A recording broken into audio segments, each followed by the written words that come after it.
on Mississippi and what we experienced there and the people we spoke to there, and then a couple of supportive pieces around that. Jackie? Yeah, you're still on, dude. I'm still on. You're supposed to frame the story thing. Did you do that already? I did talk a bit about that. Okay. So let me add that one of the things we're aware of as we consider the time we're in, we think of this as being an age in which alternative facts and false narratives are the diet we're fed almost continually.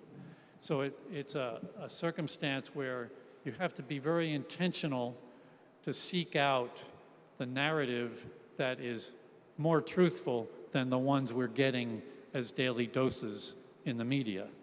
And it's in the media that it's getting battled out. On either side, it is unhelpful. So it is of significant importance that we seek out more than what the media gives us, which has to do with our commitment to educate ourselves through now what is a significant library of literature that really deals with some of these issues, and commit ourselves to read those books and to understand the research that's already been done, the work that others have already done. In the last, I would say, 15 years even, you've got such a wealth of information to work with. So as we think about the story of race in this country, we're aware of how the conflicts and the battles around that narrative have escalated. They've gotten worse. It's even hard for me to have conversation with some of my own family members. So it's so destructive right now, and it's why Jackie especially wanted to explore these issues in this particular sabbatical time. She mentioned in her sermon, The Critical Race Theory, we need to have a different name for this.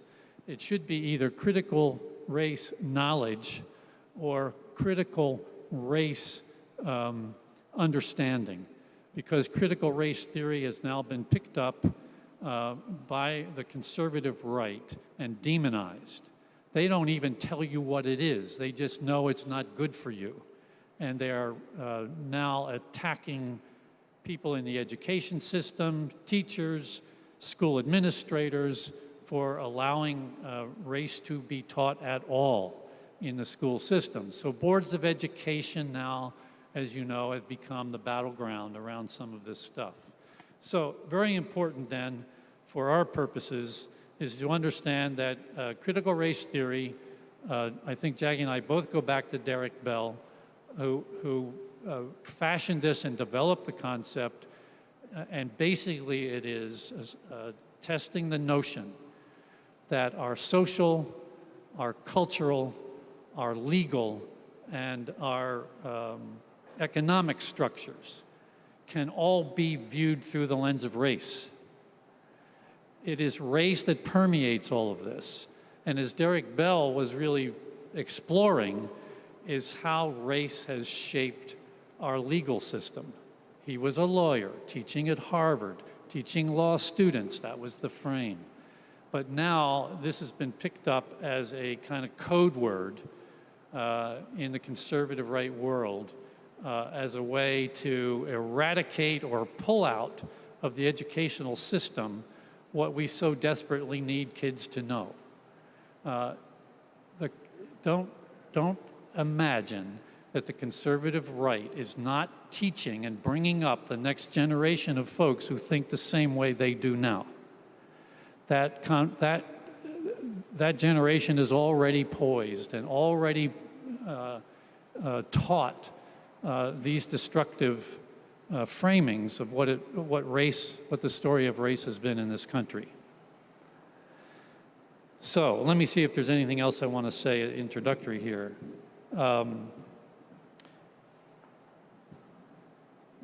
So historically in this country, the story of race itself has been suppressed. And it's been suppressed in many ways we don't recognize, one of which is, and I'm referring now to a recent article in the New Yorker, where they have discovered mass graves of black people killed in huge attacks by the white community upon the black community, and they put the bodies in mass graves. They didn't mark the graves. They did everything they could to prevent the story from getting out. They referred to their perpetration, the white community's perpetration of these killings of black people, referred to them as race riots, suggesting that the issue was black people had created the problem and white people had solved it. Are you tracking with me about this?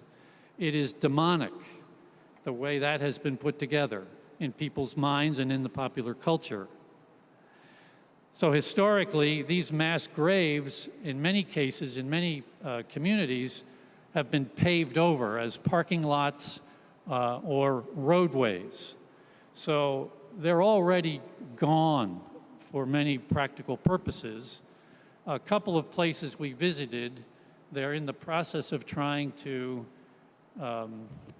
call attention to where some of those mass graves still exist in this country, and trying to get some of the stories of families who know that their ancestors are buried there, but the stories have also been eradicated. So there's so much information to gather to help reconstruct the stories.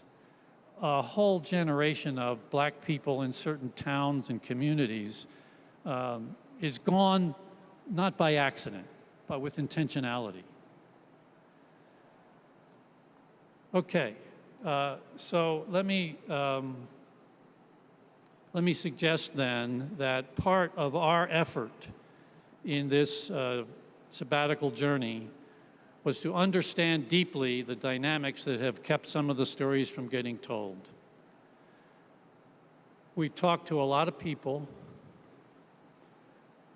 We visited one church, which happened to be across the border from Mississippi in Arkansas, a small white church that we just stumbled on, and went into the church. Not everyone there was wearing a mask, some were, but not all of them.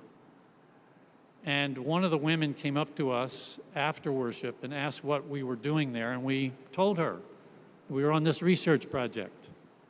And her response was, oh yeah, well that was a long time ago, all those things that happened. So even in casual conversation, white supremacy is operative. It's operative in denial, in diminishing what happened, in pushing it to the margins, in denying its impact on the story itself. So one of the things that we see pretty clearly is the choice not to know these stories is the very way they get suppressed. Not knowing the stories is how they are suppressed. So if we sitting here don't know the stories, we are part of the problem.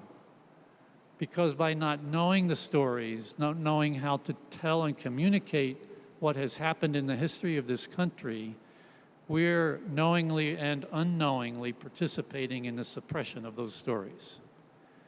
That's why we want to urge so strongly that we get engaged in a reading group, an individual commitment to read some of the resources that are available to us now. I think it's my turn now. I think it is, with one other comment. Oh, go ahead. Don't want to push you. We as Middle Church have been involved and will continue to be committed to offering teaching learning experiences as a faith community. And we want to be very public about our call upon all faith communities, regardless of their background, whether they're Christian, whether they're Buddhist, whether they're Muslim, whether they're Jewish communities, we all need to commit ourselves to know these stories and be willing to learn together. Okay, Jackie, I'm going to give it to you. Thank you, my love. You did a great job with that. Do you guys remember when I was maybe Tom, I don't know who was on the board then, but there was a moment in time. Thank you, baby. There was a moment in time when maybe right after Michael Brown got killed, my board was being asked, what is up with Jackie? Why is she always talking about race? And some of the board members apologized to the people in a way like, well, she's black, you know.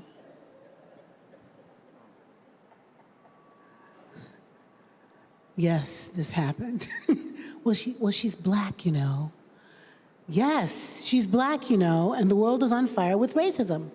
So that was a couple of board members, but really mostly the consistory said, yes, this is what it is that we're committed to.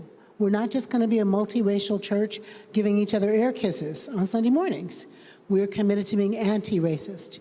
And is that commitment to be anti-racist that honestly does guide my life since Dr. King was killed when I was a little girl.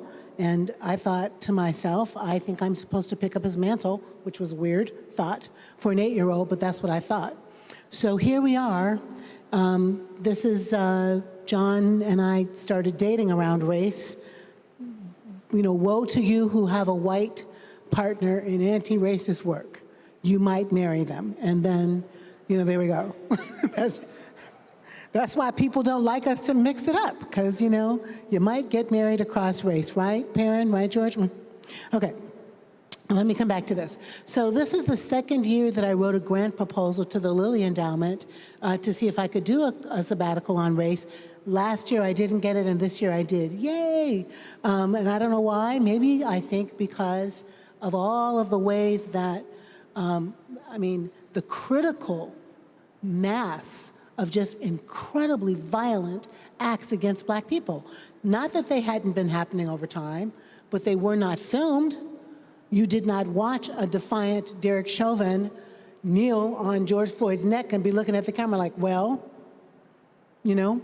So I think Ahmaud Arbery, George Floyd, Breonna Taylor, right? All of those, that critical mass of things, I think actually sold out the books about anti-racism in Amazon and everywhere, got me a book deal, I think, and also got this sabbatical grant. And I wrote it to Lilly saying that we were going to do a project called Repairing the Breach. So this is a text in Isaiah that will have our names changed to breach repairers, restorers of streets to live in. So Repairing the Breach, an ethnographic study of black folks' religion, its role in the Southern Freedom Movement, and how it can dismantle white nationalism in the church today. That's so fancy. What I really meant was, what was the theology of the South?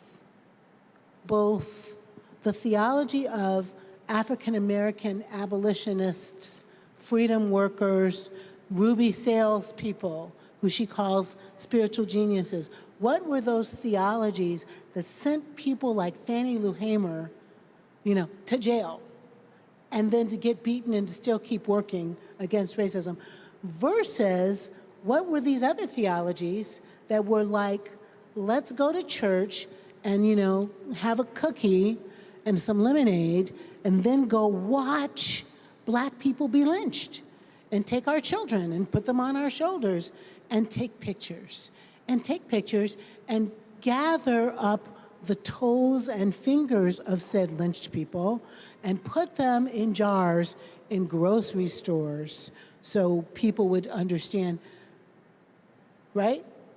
And I know when I say that, that's like, oh my God, that is so terrible and traumatic, and it is. And those are the stories that people want to suppress. Because if we tell them to our children, they will feel badly. And they will. They will feel badly. But they might also think that's just so incredibly, unbelievably unfair. Smart kids like Brooks will be like, I'm not doing that. I'm not going to participate in that. And then they'll change the world. So I wrote that thing, and I got it, and thank God. And John and I made a plan to drive through the South because COVID was still raging, and we did North Carolina. We got to see William Barber and his church in Goldsboro, and we got to see Jim Forbes in Greensboro, Raleigh. And Jim said, it's harder to be 3/5 of a person down south than it is up north. Let me say that again. Jim Forbes said, it's harder to be 3/5 of a person down south than it is up north. That from an 81-year-old person who grew up in the South. Fascinating. We went from there to Georgia and Alabama, and that all kinds of stuff there. We went to Alabama. We went to Georgia. We went to Alabama. We, in Georgia and Alabama, went to churches and museums and tried to have conversations with some leaders. John said we're going to stick on Mississippi, and we are. We went from Mississippi, then to Arkansas. We went to Tennessee, and we went to Ferguson, Missouri, where we got to hang out with Tracy Blackman, and this whole incredible conversation in Ferguson about not what died in Ferguson, but what's living in Ferguson. And we can't wait to tell you more about that. That's probably going to be our King Day talk. We set up conversations with clergy, lay people. We got to go to Ebenezer Baptist Church down south. We didn't get to talk to a lot of people because people were sick or on vacation. But we plan to continue those talks with the woman who babysat Dr. King. We have a meeting set up with her, and with the historian at Ebenezer Church who has all kinds of gossip to tell about King. And we're excited about that. Let me take us to Mississippi by making a segue to say that our friend Genesis B. says that Mississippi is a microcosm of America. Yes, it is. My parents are both from Mississippi. I have historically not liked Mississippi in my mind. My friend Anjanuna Ellis loves Mississippi, but it's changing. Genesis loves Mississippi. My memories of Mississippi as a child are drinking out of a colored water fountain and kind of getting at that, having stories of like Emmett Till and mom and dad's Jim Crow experience.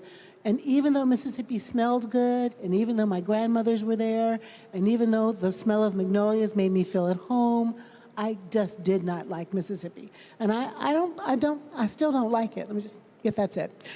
So we set up, though, a trip to Meridian, where my dad is from, and wanted him to fly to meet us there so we could look at Mississippi through his eyes.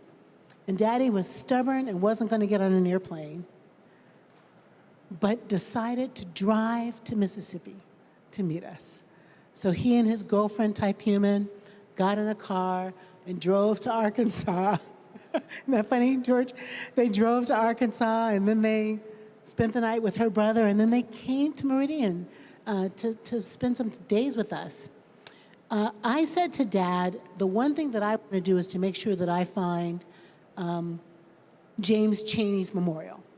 You guys know Mickey Schwerner, James Chaney, Andrew, yep.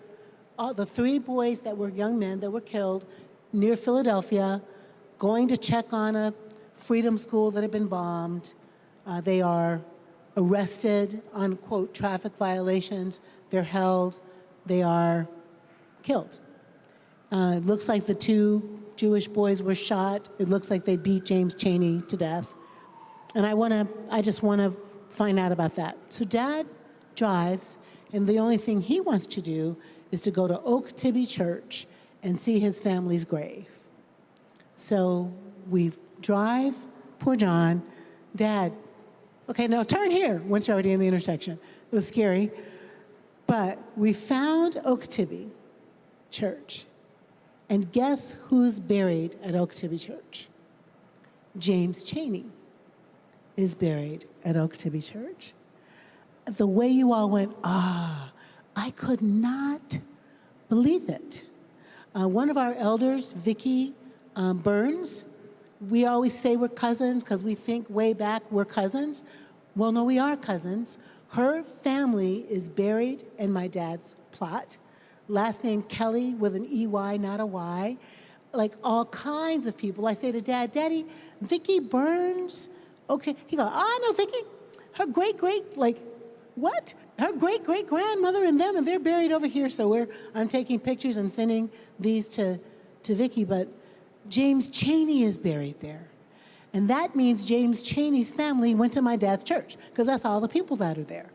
So that means this story that feels to me so important in Black history is actually quite personal. We find this grave. It's a larger grave than the others. It's got a big steel plaque saying James Chaney. And we take pictures and we stand there and we're in awe. We look at my family plots, my dad's mom, his people, and then we are trying to help Daddy still find his childhood school. And it's just kind of scary because, I don't like Mississippi, and the driving on crunchy gravel just makes me feel like I just feel like some redneck is going to drive out with a pistol and shoot us or something for being in the wrong place at the wrong time. And we're driving up in people's yards, and we're turning around like, holy God, please protect us. And sure enough, we drive out of this driveway, and this big pickup truck drives right after us. And out pops an older white man with some camouflage clothes on. Yes, my worst fears. But he is a Vietnam vet and introduces himself to us and says, I heard you outside, and I wondered if you were coming to see Chaney's grave. And we were. And he tells us all kinds of stories about Chaney's daughter and his grandkid, and how many times that grave has been defaced, and how he's on the committee, camouflage clothes wearing Vietnam vet is on the committee to keep the Chaney grave alive. Oh my God! And we're shaking with oh my God, the surprise of that.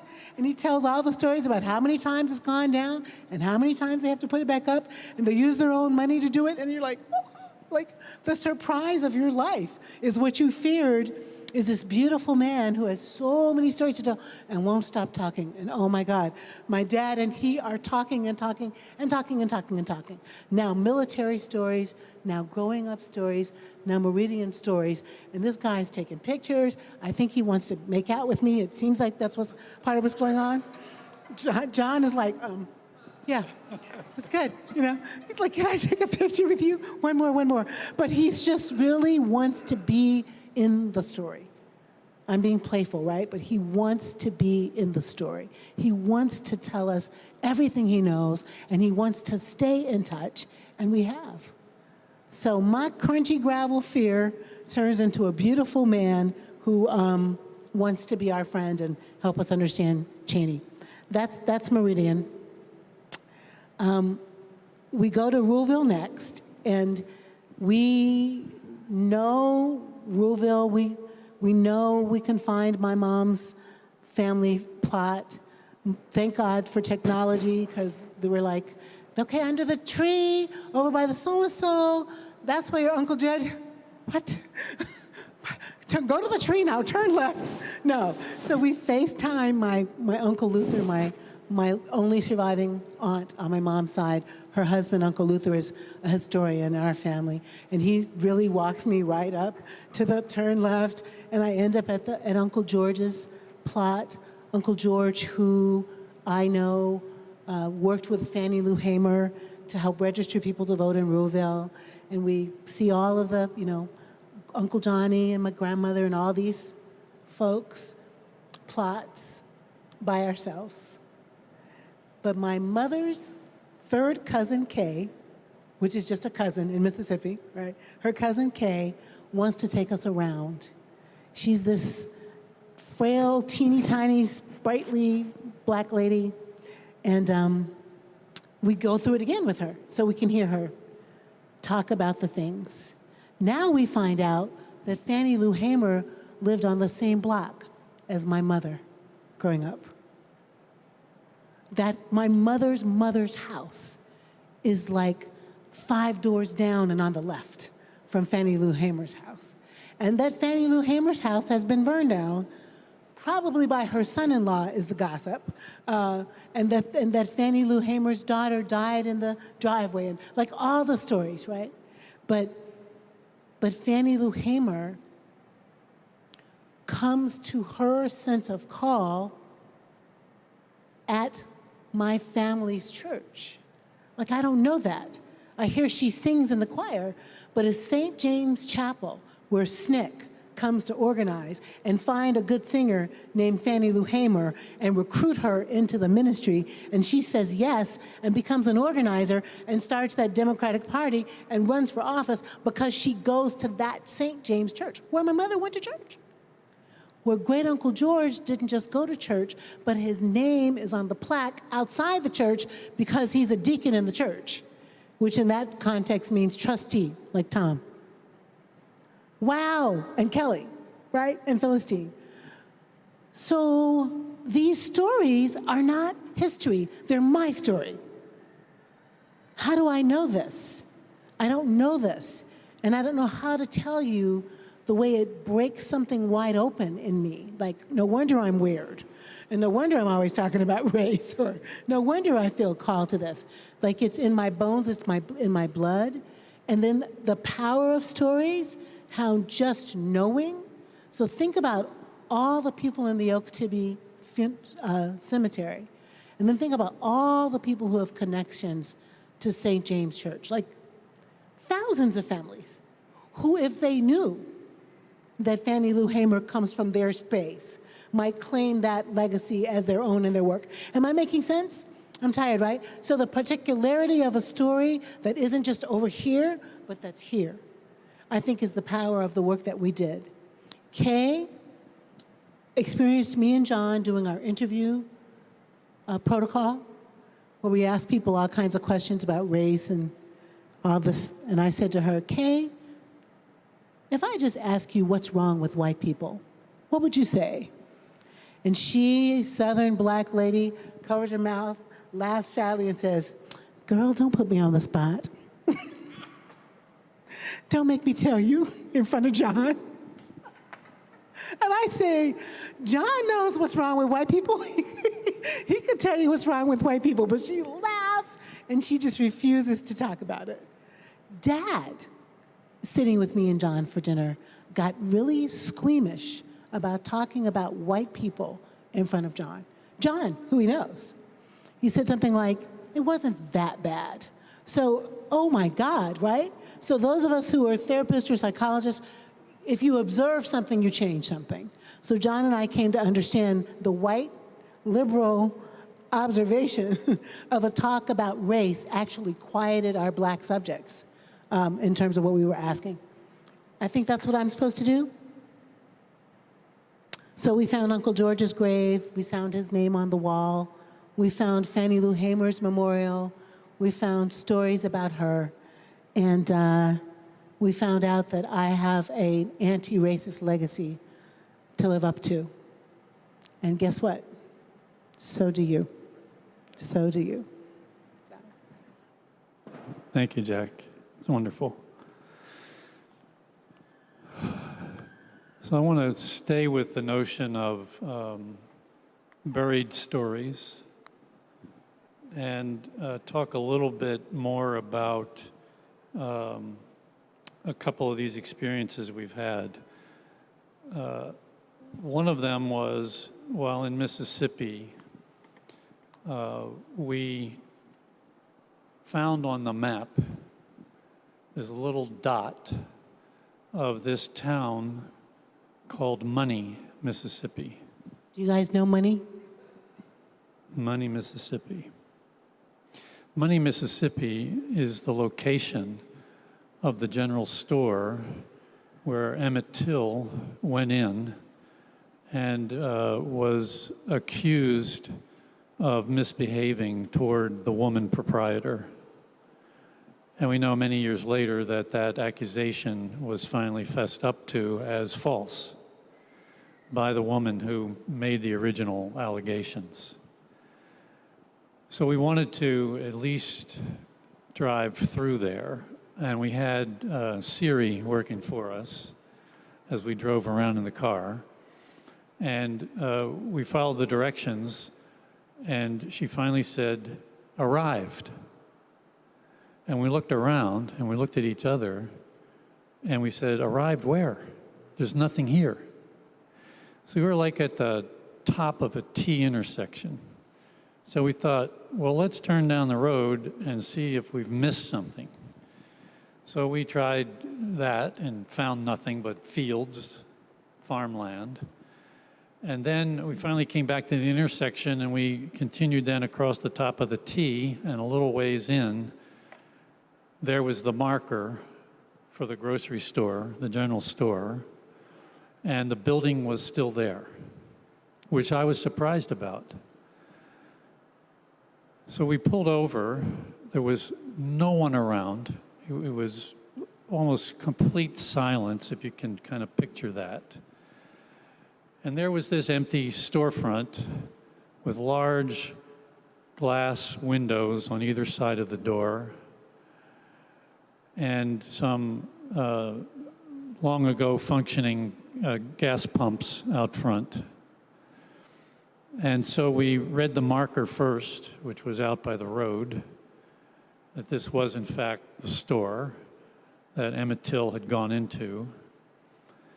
And then Jackie was taking some photographs, and I wandered over to look in the window of the store to see if there was anything to be seen.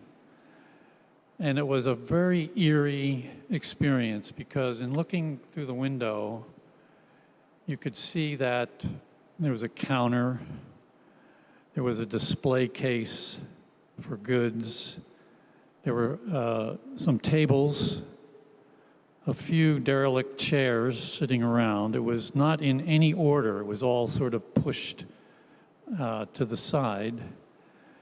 Even a meat slicer was on top of one of the tables.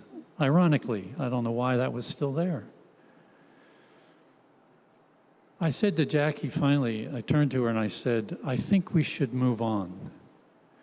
Because in my mind, seeing the store, being in that setting, I couldn't help but remember the images of Emmett Till that were taken of him after he had been effectively lynched.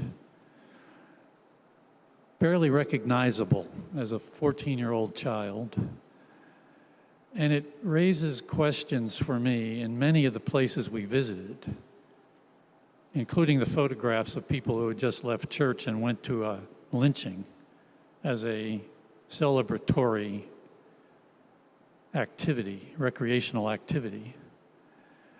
What is it about white people who could perpetrate these grotesque, inhumane, physical abusing, mental and spiritually abusing acts upon these black people, black bodies? What is that?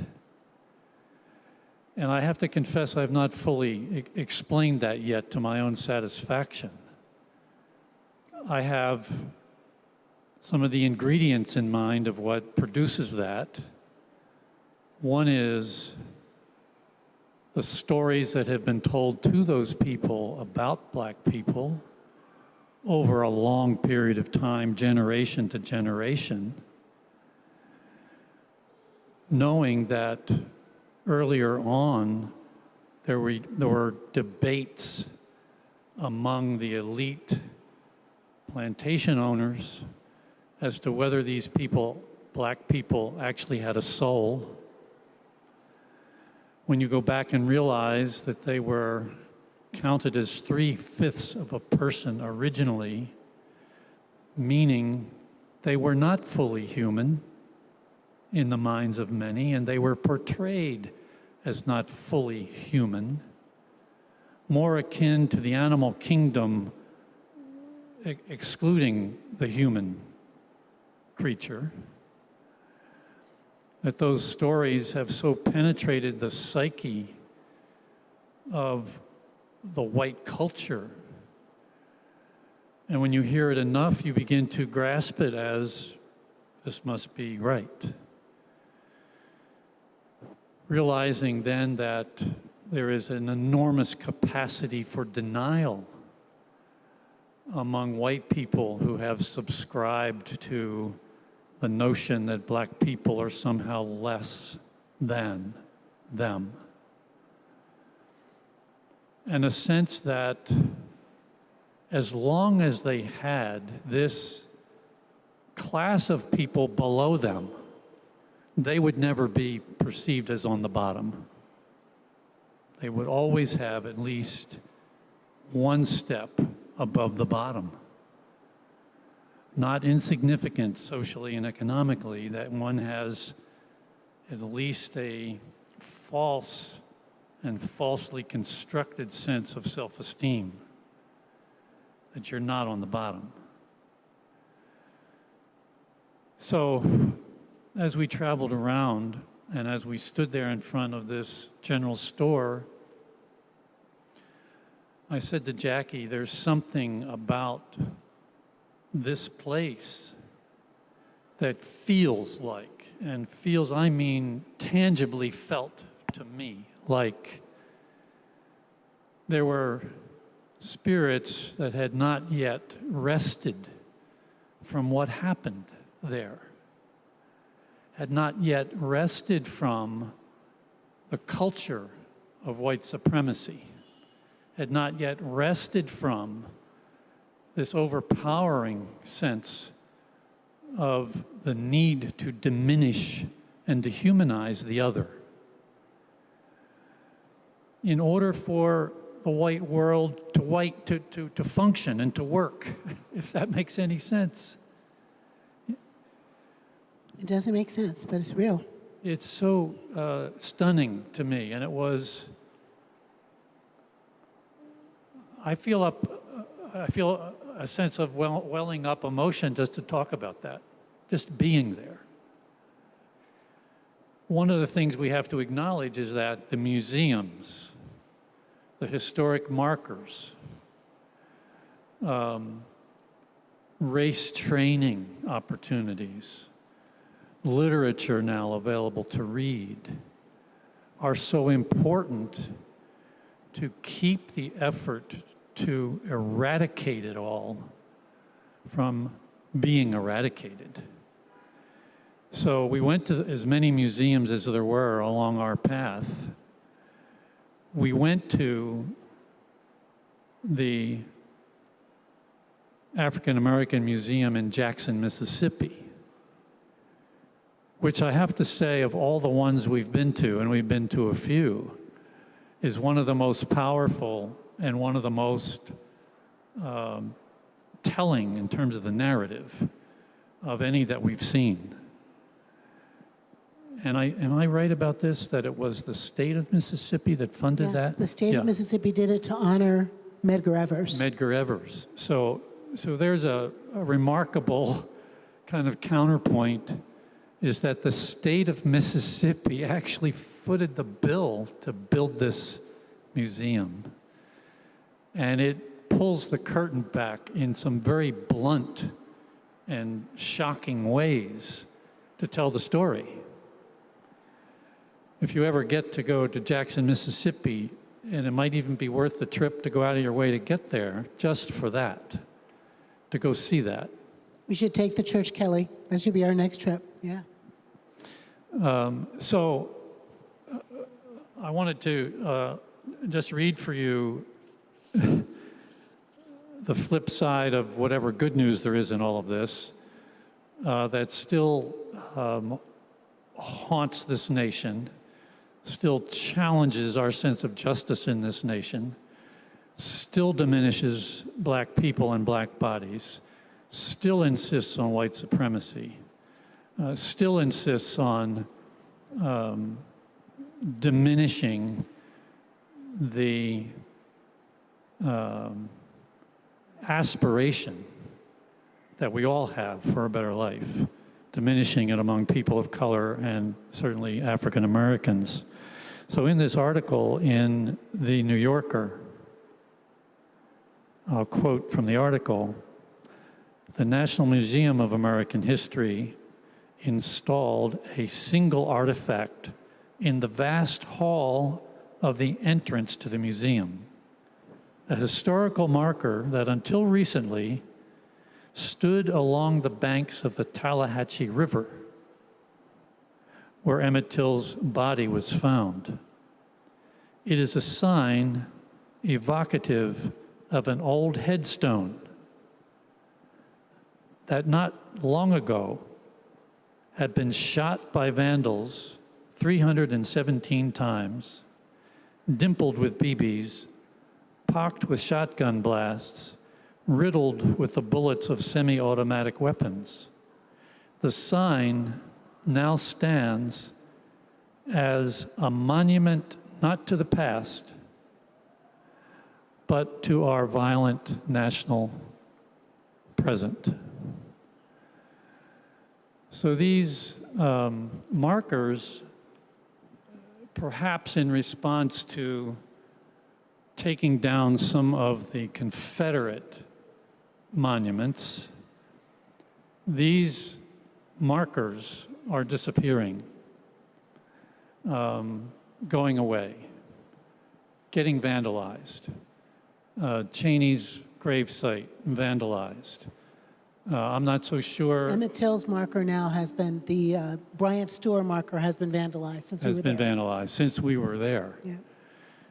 So this contest of how we think about racial justice, white supremacy, what is it about the black community that allowed it to have resilience through all of this story, arc of this story, and how along all this journey of inhumane treatment, the white community has been able to justify their worldview and their diminishment of black people. So this gets played out for us, this whole notion of white supremacy gets played out for us at the border with Muslims, with Jews, with black people, brown people, Asian people, Queer people. Trans people.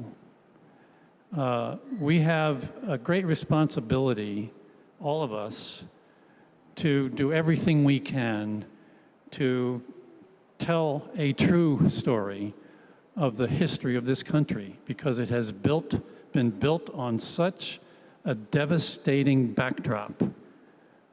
First, its original sin against the Native American peoples, then its original sin of importing free labor from the shores of Africa and diminishing and dehumanizing that population. So there's a lot of work to do.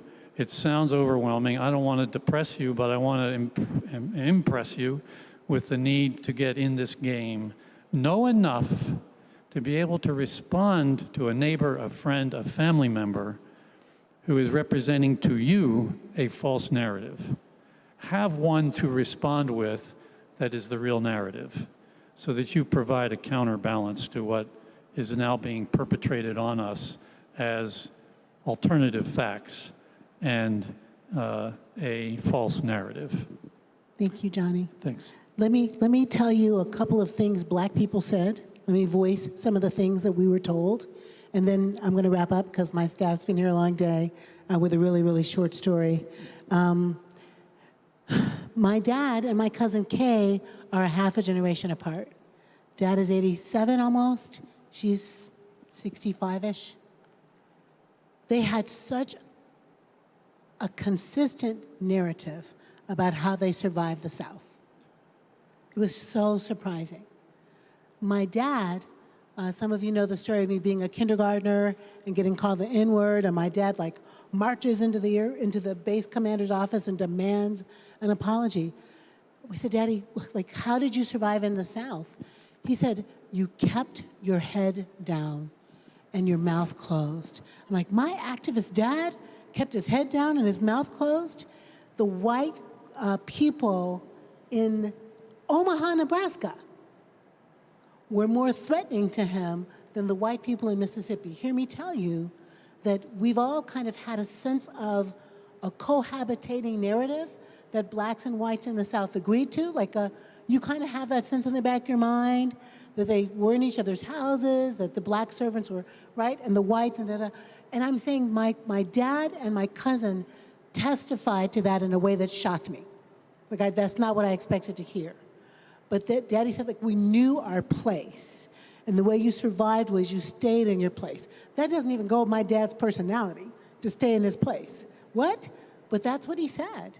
And so part of his reporting was, I think, yes, affected by just not like, if I say the word white people in front of John, Daddy's like, don't talk like that. I'm like, dude, really? White people, right here. So he does want to protect John, but I think mostly he was trying to tell me something about the code of behavior that kept him alive in Mississippi. That kind of breaks my heart to picture my dad not as a boy or a teenager, but as a man knowing his place and keeping his head down in the 50s. Not in 1865, in the 50s, kind of a agreed upon way to survive. My cousin said, you knew your place and you stayed in it. She in Ruleville, him in Meridian, a half a generation apart. Jim Crow, so part of their culture that that's what they did. Yes, you crossed the street. Yes, you did meet the eyes. Yes, you stood in the back. Yes, you waited your turn. So I'm kind of just trying to emphasize something that John is saying about this story that we're told, whites and blacks in America told, about racial caste and racial hierarchy, and how even strong black people of faith didn't all have a Fannie Lou Hamer response or a George Jordan response. Some just leaned into it just to make it through. And so it's that also, I'm going to take a leap to say, sometimes my friends will ask me, does the black church do enough about race? I say, I'm the black church, so I'm going to say yes. But I think some of what they're asking about is, do traditional black churches do enough about race? And I suspect that the subtext is, how many of those black churches led by older black people are in a don't say nothing, don't push the envelope? Like, I haven't explored that, but just putting those two things together makes me think, oh, Calvin Butts might be different than Jackie Lewis, a half a generation apart, and having grown up in places where you kind of keep your mouth shut. Jim Forbes said, it's harder to be 3/5 of the person down here. And I said, how do you do it? Me and the people in this community, the black people in this community, say to ourselves, we got a house, we got a car, we got a job. We got a house, we got a car, we got a job. In 2021, that is a way to survive in Greensboro, Raleigh, North Carolina. Holy cow. This is how thick it is. You all are with me what I'm saying. And John and I go to the museum in Jackson, and we are crying and crying and crying and crying, ugly crying. It's just so hard to look at it all accumulated. And this is my closing story. After all the crying and all the whatever, I have a phone call with the collegiate church because I had a fire. So it's not like you get to put that down just because you're on sabbatical. And my phone, which has been taking pictures all day, is dying. And don't have a place to have a private conversation. So nice white lady in the store, ma'am, is there a place where I can go just, yes, baby. Just go upstairs and find a room. And what? Okay. So I just went upstairs and found a room. And then I'm talking on the phone in the room I found, and my phone is like dead. Like dead, about to die dead. So a nice, tall white man walks by, and I'm kind of like white people are not all the devil. No, they're not evil. That's a stupid question. Malcolm X. I mean, you know, your brain is doing all the things. You're like, thank God for John, or I might just, you know, take a BB gun out today. And I say, excuse me, sir, my phone is dying. Do you have a cord I can borrow? Come with me. He takes me into his office, his personal office, and sits me behind his desk, his personal desk, with his little white children on his desk. And he plugs my phone in to his plug, and he says, just take your time, ma'am, and take your time, and closes the door and leaves me in his office with his little white babies on the desk. And I was like, oh, all right. And then he knocks on his own door so as not to disturb me, to come in and get something out of his office while he leaves me in his office. I'm trying to say this is a complicated story. And there are heroes, and there are villains, and there are survivors, and there are perpetrators, and we can never say they about a whole category of people, because when we do, we're just damn wrong. And sometimes the villains and the heroes are the same people. Except for when it's you, my love. It's never the same. That's right. So here's the deal. We're going to keep having this conversation. We are so sad that this ran late today. We want to have Q&A with you, and my staff is rolling their eyes at me just a little bit like it's time to close up. So more coming. I've got a Fierce Love talk in November that'll be about race. There's all kinds of stuff coming about race because the book, Quiet as It's Kept, is about race. So we'll keep on talking. Thank you for staying with us. I hope that we said something that was meaningful to you. Would you tweet me or email me, but tweet me would be better, at Rev Jackie Lewis. Do you follow me? Okay, tweet me or email me. This is what I thought I heard. John will not read it. That's not going to happen. But I'll read it, and I'll share with him. He doesn't do the tweet. But I'd love to know. I'd love to know a thought that you had about what you heard today, okay? Thank you, guys. You're revolutionaries, and we need you. Thank you. Thank you, everybody who stayed so long. Bye. Thank you all.